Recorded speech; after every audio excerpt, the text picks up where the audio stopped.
आजची कथा थोडी वेगळी आहे. जर तुम्हाला भूत, पिशाच्य या संदर्भातील जास्त रस असेल तर तुम्हाला एका भूताचं किंवा एका बाहुलीचं नाव नक्कीच माहीत असेल. त्या बाहुलीचं नाव ऐकताच मोठे मोठे लोक हे थरथरपणे कापायला लागतात. त्या शैतानी बाहुलीचं नाव आहे ॲनाबेला.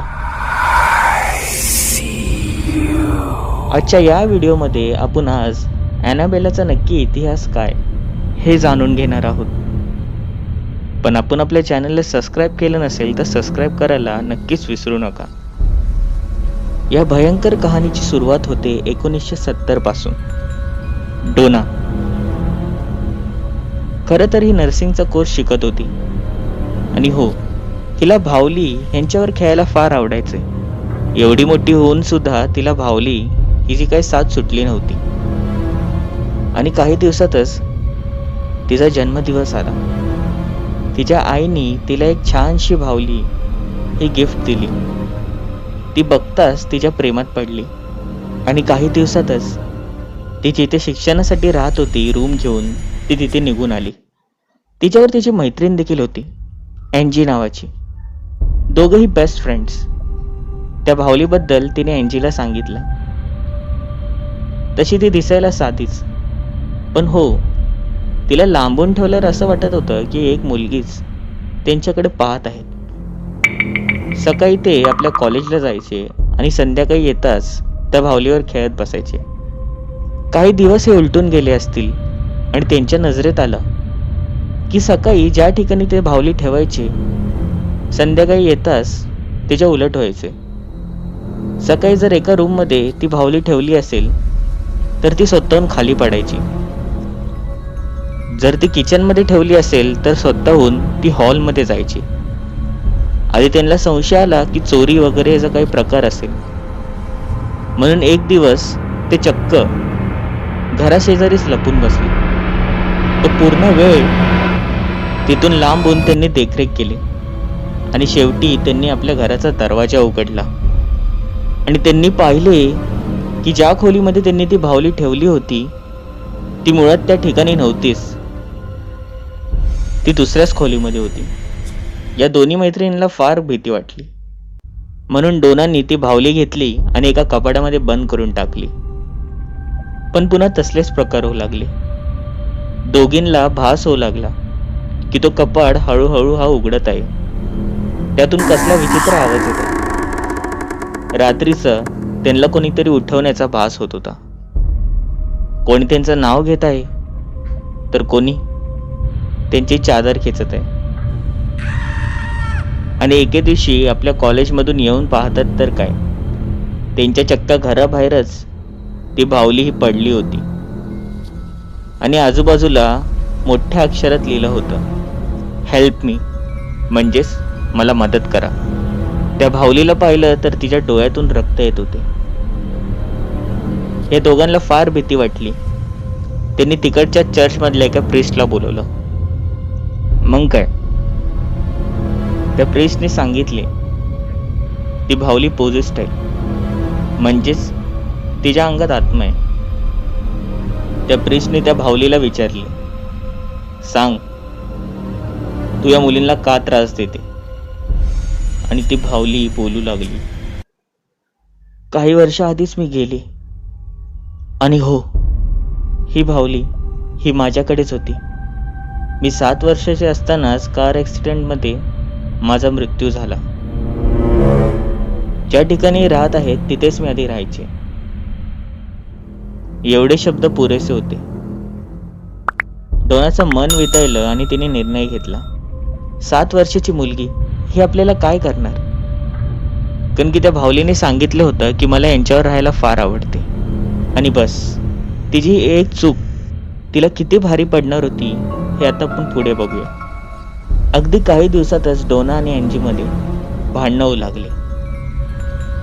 डोनाची चिडचिड वाढली होती,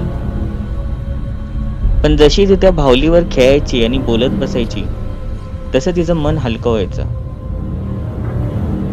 एक दिवस अँजीचा बॉयफ्रेंड म्हणजेच लू हा त्या कंपार्टमेंटमध्ये राहायला आला. घरी दोघे एकटेच होते.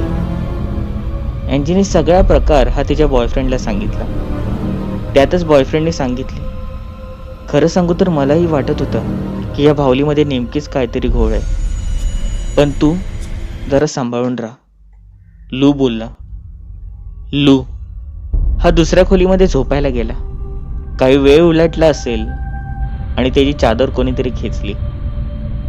लूला जाग आल्याने त्यांनी पाहिलं की त्याच्या समोर ही तीच ॲनाबेला डॉल आहे. क्षण उलटतो ती त्याच्या छातीवर येऊन बसली आणि लूचा गळा दाबू लागली. लू जोरात ओरडू लागला, सोड सोड मला, सोड मला, जाऊ दे. जणू आता असं वाटू लागलं होतं की लूचा जीव जाणार. पण क्षणभरातच तिने त्या ॲनाबेलाला लांब केली आणि आपले डोळे उघडून पाहतोय तर समोर काहीच नव्हते. तर हे माझं स्वप्न होतं, एवढा शब्द तो बोललाच होता आणि त्याच्या समोर पुन्हा ॲनाबेला आली. तो त्याच क्षणी धावत धावत डोनाने अँजीकडे गेला. झालेला सगळा प्रकार सांगितला, पण डोनाला यावर विश्वास नव्हता. तू काही बोलू नकोस, कशी असली तर ती माझी मैत्रीण आहे. डोनाची चिडचिड वाढली होती. पण त्याच क्षणी अँजी बोलली, एक मिनिट, हे तुझ्या छातीला काय झालंय?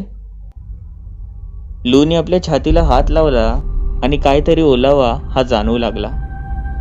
त्याने आपला शर्ट काढला आणि पाहिले की त्याच्या छातीच्या सगळ्या चमडीवरनं हे रक्त हे हळूहळू निघत होते.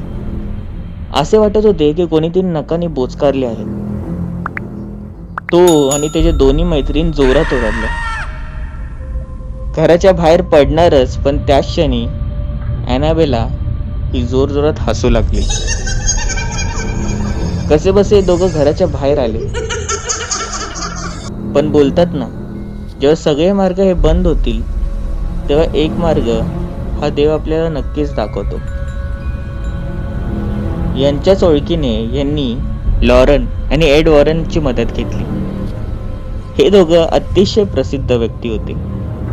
भूत घालवण्यात यांचा लांब पर्यंत कोणी हात पकडू शकत नव्हते. सगळ्यात महत्वाचं, हे कोणी ढोंगी नव्हते. लॉरन आणि एड वॉरन हे तिकडे आले. त्यांनी त्या भावलीचा इतिहास काढला आणि त्यांना समजले की ती कुठली 7 वर्षाची मुलगी नव्हती. त्या भावलीमध्ये एक राक्षस होता, जिला डोनाच्या शरीरावर कब्जा करायचा होता आणि तिला मारायचे होते. लॉरन आणि एड वॉरननी त्या घराला पवित्र केले आणि ती भयभीत भावली घेऊन हे तिकडून निघून आले. तात्पुरती डॉना, अँजी आणि लू हे वाचले होते. पण ती शैतानी भावली आता लॉरेन आणि एड वॉरनवर आली होती. पण नेमकी हिला आतापर्यंत म्युझियम मध्ये का ठेवली? लॉरेन आणि एड वॉरननीच आतापर्यंत हिला मुक्ती का नाही दिली? आणि हो, ते त्या शैतानी भावलीला घरी घेऊन येत असताना त्यांच्यावर असा काही प्रकार घडला जे ते शेवटपर्यंत विसरले नाहीत. नक्की लॉरन आणि एड वॉरनवर काय घडलं असेल हे आपण जाणून घेऊया पुढील भागांमध्ये, म्हणजेच ॲनाबेला भाग 2. कथा कशी वाटली? आवडली असेल लाईक, नसेल आवडली तर डिसलाईक. तुमचेही काही कथा अनुभव असतील तर डिस्क्रिप्शनमध्ये दिलेल्या मेल आय डीवर, फेसबुक आय डीवर मला नक्की सेंड करा. इंस्टाग्रामवर फॉलो करायला विसरू नका. भेटूया पुढील भागांमध्ये.